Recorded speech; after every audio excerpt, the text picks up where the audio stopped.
और इस वक्त स्क्रीन पर आपको मेजर जनरल रिटायर्ड एजेबी जेनी साहब भी नजर आ रहे हैं डिफेंस एक्सपर्ट के तौर पर। उन्होंने हमें ज्वाइन इन किया है, लेकिन बड़ी खबर इस वक्त ये भी जान लीजिए कि रूसी हमलों से कीव में फिर से हालात बिगड़ रहे हैं। रात 8 बजे से कीव में कर्फ्यू का ऐलान है और कीव में 17 मार्च सुबह 7 बजे तक इस कर्फ्यू को लगा दिया गया है।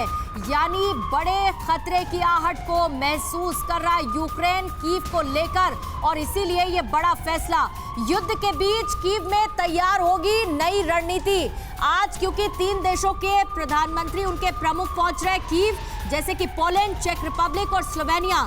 इनके पीएम आज कीव पहुंचने वाले हैं, जहां पर जेलेंस्की से उनकी मुलाकात होगी।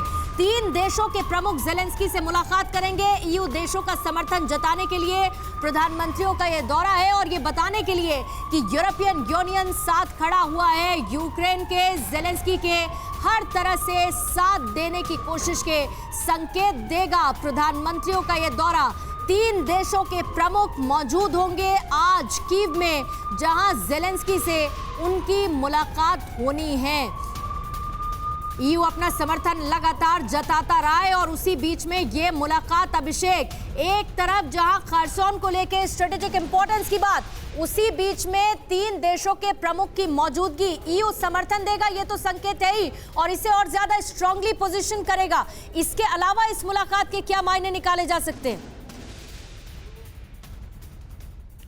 देखिए, सिंबॉलिक मुलाकात है और इस सिंबॉलिक एक मैसेज देने की कोशिश है कि यूक्रेन अकेला नहीं पड़ा, हम उसके साथ हैं। और अभी तक जितना भी समर्थन यूक्रेन को मिल रहा है उसमें फाइनेंशियल को छोड़ दे अगर हम, तो बाकी सारा समर्थन है वो पिछले दरवाजे से मिल रहा है, खुल करके सामने नहीं आ रहे हैं ये तमाम देश। तो अब ये चूंकि अब मामला बहुत ही निर्णायक मोड़ पर पहुंच गया है, किस तरह से कीव की घेरेबंदी कर ली है और खेरसान को अलग देश की मान्यता देने का बहुत बड़ा स्ट्रेटेजिक इंपॉर्टेंस वाला कदम है।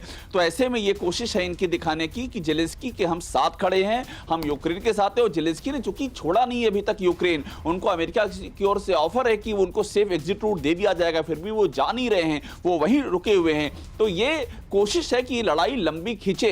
ये सारे जो यूरोपीय देश वहां पहुंच रहे हैं, इन सबकी के राष्ट्राध्यक्षों की कोशिश है कि लड़ाई, उनका ये मानना है लड़ाई जितनी लंबा खींचेगी उतना ही रूस को नुकसान बढ़ेगा और हो सकता है फिर एक समझौता सम्मानजनक हो सके। ठीक है जी, शुक्रिया अभिषेक, आपका ख्याल रखिए। अपना आपके पास फिर आएंगे, आपसे जानकारी लेंगे।